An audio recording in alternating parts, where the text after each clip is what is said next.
Nobody expected the Browns to unravel like this. Not the fans, not the analysts, and definitely not Shedeur Sanders. One moment, Cleveland looked stable, structured, and ready to protect their rookie quarterback. The next, everything collapsed in a way that felt almost impossible. And the craziest part? The more you dig into what really happened behind the scenes, the clearer it becomes that this disaster wasn't created in one night. It was built slowly, over months. Shedeur's first real NFL moment wasn't supposed to look like that. He wasn't supposed to walk onto the field with zero preparation, zero rhythm, and zero chemistry with his receivers. Yet that's exactly the situation the Browns threw him into. A rookie QB facing one of the league's most destructive defenses, expected to save a burning house he didn't set on fire. And when things went wrong, as anyone could have predicted, the blame didn't fall where it truly belonged. Social media went after Shedeur instantly, breaking down every misstep like he had been the starter all year. But the deeper outrage wasn't coming from trolls or highlight accounts. It came from people who actually understood what happened. People who knew this wasn't a rookie collapsing, but an organization exposing its own failures. Because the real question isn't why did Shedeur struggle? It's how did the Browns let this happen at all? And the answer reveals a level of neglect that shocked everyone who paid attention.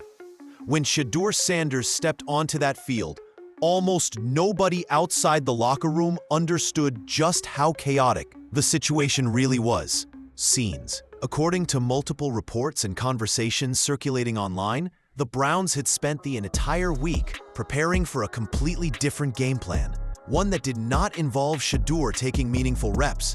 He wasn't in the rotation, he wasn't part of the install, and he wasn't even briefed on several of the plays he was suddenly expected to execute. It was a setup that left veterans shaking their heads. Because no rookie can succeed when thrown in cold against a defense that smells blood. The moment Shedeur entered, the entire stadium felt the shift. You could almost feel the tension ripple through the offense as players scrambled to adjust. Receivers were out of sync. The O-line wasn't recognizing their assignments. Even the sideline cameras caught coaches looking unsure about what was coming next. And yet, despite the complete lack of preparation, Shedeur still managed to show composure. More composure than many expected, considering the circumstances. But the breakdown wasn't really about performance. It was about trust.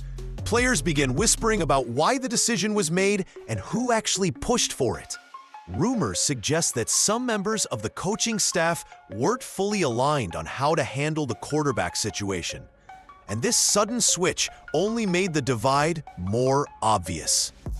Reports claim we're looking at the consequences of miscommunication that had been bubbling under the surface for weeks. Miscommunication that finally exploded in front of millions of viewers. And that's why this moment spiraled into something much bigger. It wasn't a rookie struggling, it was an organization showing cracks in real time, exposing a level of dysfunction that surprised even the insiders. Shedeur may have been the one on the field, but he wasn't the one responsible for the storm that hit Cleveland that night. But as bad as this breakdown was, it was only the beginning. The real chaos came when people realized why this happened in the first place and who may have been pulling the strings behind the scenes. Cleveland thought the chaos on the field was bad until Tony Rizzo grabbed the mic the next morning. What happened next didn't just stir the fan base. It lit the entire city on fire. Rizzo has always been blunt, but this time he didn't just speak his mind. He unloaded. Listeners said they'd never heard him this furious, this fed up, or this ready to call out the entire organization. And the wild part? He wasn't going after Shedeur at all. He was going after the people who put him in that impossible situation. According to Rizzo, the decision to throw Shedeur into the game wasn't just questionable, it was reckless. He tore into the coaching staff for what he described as pure confusion, pointing out how bizarre it was for a rookie to be thrown into real action with almost zero preparation. Then he doubled down, saying this wasn't about football. This was about accountability. This was about leadership. And based on how he spoke, Rizzo clearly didn't believe the Browns had much of either at the moment. But what really sent fans into a frenzy was the way Rizzo hinted that there was more beneath the surface. He suggested that the decision-making inside the organization was messy, emotional, and not remotely united. And while he didn't name names, he didn't need to. Everyone listening immediately started speculating about who he was talking about. Was it the head coach? The offensive staff? Someone higher up? The uncertainty only added more fuel to the fire. Within hours, social media was packed with clips of Rizzo's rant. Fans were debating every sentence, every word, every possible implication. Some said he was finally saying what insiders had been whispering for months. Others argued he'd crossed a line, exposing too much and stirring panic. But one thing was clear. His outburst made the controversy impossible to ignore. And as heated as the reaction was, there was still one question nobody could answer. Why now? Why did Rizzo choose this moment to explode? And what did he know that the rest of Cleveland didn't? That's when the conversation shifted from anger to suspicion. This is the part of the story that has Cleveland fans stunned, angry, and genuinely confused. Because once you peel back the emotion of Shedeur's disastrous debut, what you find underneath is far worse than one bad performance. It's a full-blown developmental failure that unfolded over 7 straight months. Shedeur Sanders walked into the Browns facility in April as a raw but gifted rookie. Everyone knew exactly what he needed: reps, rhythm, chemistry, and as many snaps as possible with the receivers he'd eventually be throwing to. But instead of grooming him, the Browns essentially put him in storage. He got no rhythm, no chemistry, no preparation. Just scout team scraps and hungry dog reps after practice. And then came the moment that shocked the entire city.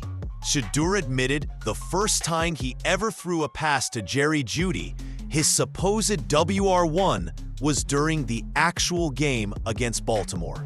7 months in the building, 0 timing, 0 trust, 0 experience together. It wasn't development, it was negligence disguised as structure. Kevin Stefanski made it worse when he confirmed it publicly. No first-team reps, no just-in-case packages, no 2 QB developmental plan. Meanwhile, Dillon Gabriel, not even guaranteed to be the future, took every starting snap for months, even back when Joe Flacco was still the starter. One rookie quarterback got all the oxygen, the other suffocated in the shadows. And when Gabriel went down, Cleveland expected Shedeur to magically be ready? It's like handing someone a parachute after they've already jumped. The Ravens' defense didn't care about the Browns' excuses. They threw blitzes at Shedeur that he'd never seen, behind a timing he never learned, with receivers he'd barely practiced with. And the result was predictable. Hesitation, sacks, panic. Rookie mistakes magnified under NFL speed. But here's the tragedy. None of those mistakes were surprising. They were engineered, manufactured by months of organizational mismanagement. This wasn't Shedeur failing. This was the Browns failing him. 7 months, 0 reps, 1 ruined debut, and a fan base left asking, how does this keep happening in Cleveland? If Section 3 exposed the negligence, Section 4 exposes the truth. There was never a plan for Shedeur Sanders. Not a real one. Not a functional one. Not one that belongs in the National Football League. The Browns drafted 2 rookie quarterbacks, Dillon Gabriel and Shedeur Sanders, with completely different skill sets, strengths, and development needs. Any competent organization would have created a 2-track system. One QB groomed for immediate readiness. The other built up gradually with intentional reps, tailored coaching, and real-time chemistry work with the starters. Instead, Cleveland made a decision that still defies logic. They gave Gabriel every rep and gave Shedeur none. No split, no rotation days, Not even a scripted developmental period in practice. And here's the kicker. This wasn't because Gabriel was some franchise-level prospect. He was learning too. He was raw too. But the Browns treated him like a 10-year veteran and treated Shedeur like a camp arm. They didn't adjust the playbook for him. They didn't create situational installs for his style. They didn't build comfort with the receivers he'd eventually throw to. They simply parked him on the sideline and assumed the season would never require him. Then the Flacco trade made everything worse. The moment Cleveland shipped away its only veteran quarterback, the coaching staff should have pivoted instantly. Give Shedeur live reps, prep him weekly, start building trust with the offense. But instead, they changed nothing. The depth chart shifted, but the practice plan didn't. Shedeur became the backup on paper only, without the developmental workload that comes with the job. So when Gabriel went down against Baltimore, there was no plan to fall back on. No built-in packages, no chemistry to lean on, no muscle memory to rely on. Just a cold rookie, a hostile defense, and 7 months of missed opportunities crashing down in real time. This wasn't an emergency situation. It was the inevitable outcome of an organization that never prepared for one. Shedeur wasn't thrown into the fire. He was abandoned in it. When Shedeur Sanders finally stepped onto the field against Baltimore, it wasn't the moment fans had imagined. It wasn't the confident, polished debut people hoped for. Instead, it was the nightmare scenario every young quarterback fears. No preparation, no rhythm, no chemistry, and one of the NFL's most violent defenses waiting on the other side of the line. Baltimore knew he was raw. They knew he was cold. And they attacked him like sharks smelling blood. Kyle Hamilton didn't just sack Shedeur, he mocked him with the watch celebration, a direct shot at the Sanders brand. Roquan Smith brought pressure on nearly every snap. The Ravens didn't blitz to confuse him. They blitzed because they knew he hadn't seen NFL speed even once in practice. And when Shedeur held the ball too long, when his footwork broke down, when he froze for that extra half second, it wasn't because he was scared. It was because he wasn't trained for the moment. How could he be? 7 months with the team and not a single rep with the starters. Not one throw to Jerry Jeudy until game day. No timing routes, no rhythm throws, no real install. What happened on that field wasn't a rookie collapsing. It was a quarterback trying to survive with tools he was never taught to sharpen. But here's the surprising part. Even in the chaos, even while taking hits that would rattle veterans, Shedeur flashed something. On that final drive, he stood tall. He delivered throws with confidence. He merely tied the game against a top-tier defense in the most hostile moment imaginable. 1 inch. That's how close he was to rewriting the entire narrative. And that's what makes this situation so explosive. Shedeur didn't fail. He fought. He battled through a scenario no rookie should ever face, and he still gave Cleveland a chance. The disaster wasn't his performance. The disaster was expecting a quarterback with zero preparation to walk into a storm and come out looking like a franchise savior. Shedeur didn't choke under pressure. He was set up to drown. If there's one decision that completely shattered the Browns' quarterback plan this season, it wasn't a play call. It wasn't a bad read. It wasn't even Shedeur's rocky debut.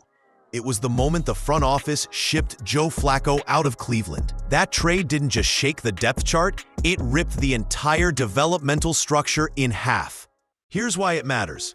Joe Flacco wasn't just a backup. He was the veteran safety net, the steady presence, the guy who could run the offense cleanly while the rookies learned behind the scenes. Once they traded him, everything changed instantly. Dillon Gabriel was pushed into the full-time QB2 role, and Shedeur became the emergency option, but only on paper. Because instead of elevating Shedeur's practice reps to match his new responsibility, the coaching staff did nothing. They just changed his label and kept Gabriel as the only quarterback getting starter-caliber work. No adjustments, no shifts, no additional developmental periods. and that decision created a disaster that was unavoidable from the moment the trade was processed. Think about it. You remove the only experienced quarterback on the roster, replace him with 2 rookies, and then give only one of them meaningful reps. That's not a development plan. That's negligence wrapped in incompetence. When Gabriel went down, the Browns weren't turning to a young quarterback who'd been groomed, prepared, and tested.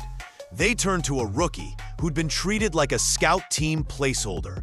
A rookie who had zero chemistry with the starting offense.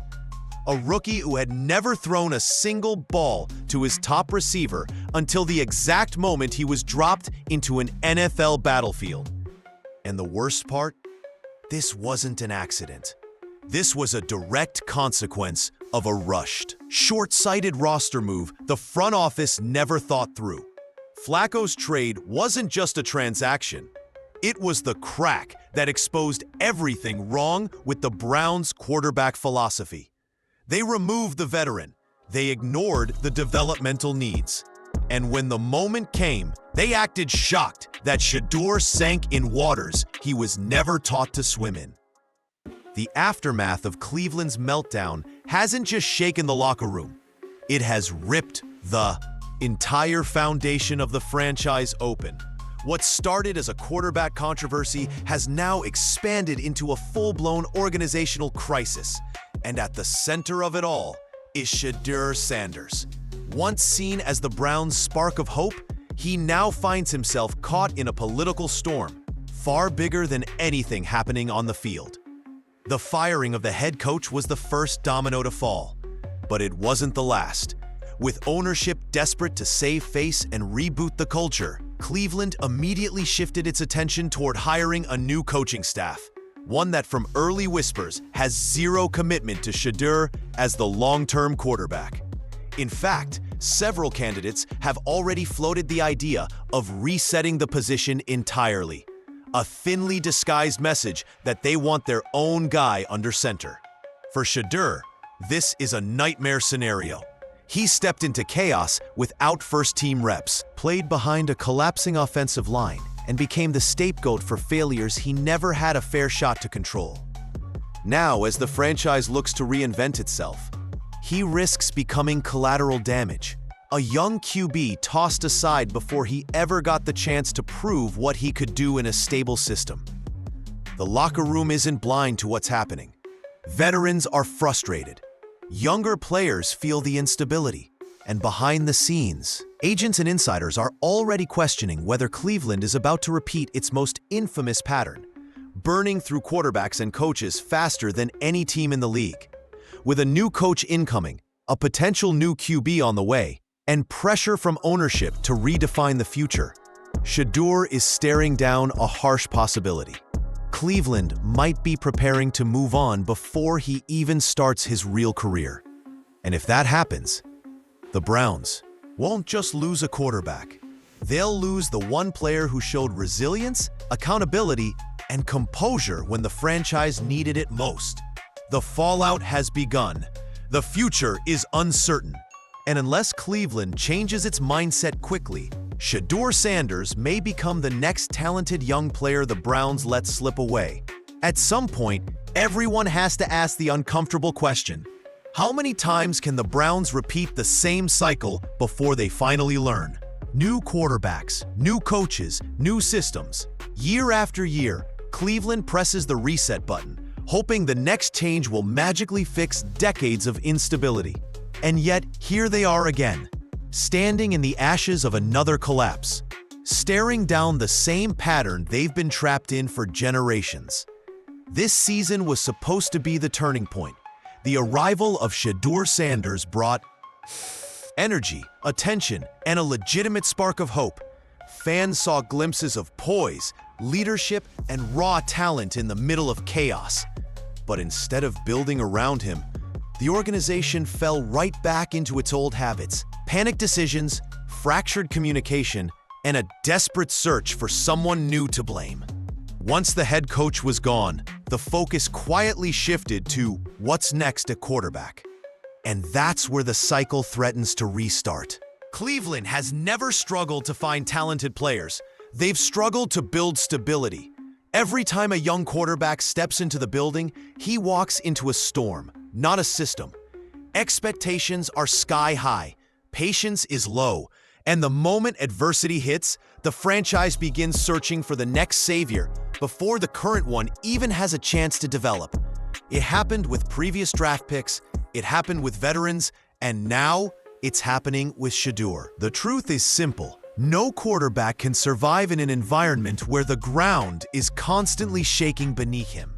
And unless Cleveland breaks this pattern, unless they finally commit to building something sustainable instead of chasing quick fixes, they risk wasting yet another promising career. Shedeur doesn't need perfection. He doesn't need instant success. He needs what every young quarterback needs: time, structure, and belief. If the Browns can't provide that, then this won't just be another chapter in their history of instability. It will be the moment they push away a player who had the potential to change everything.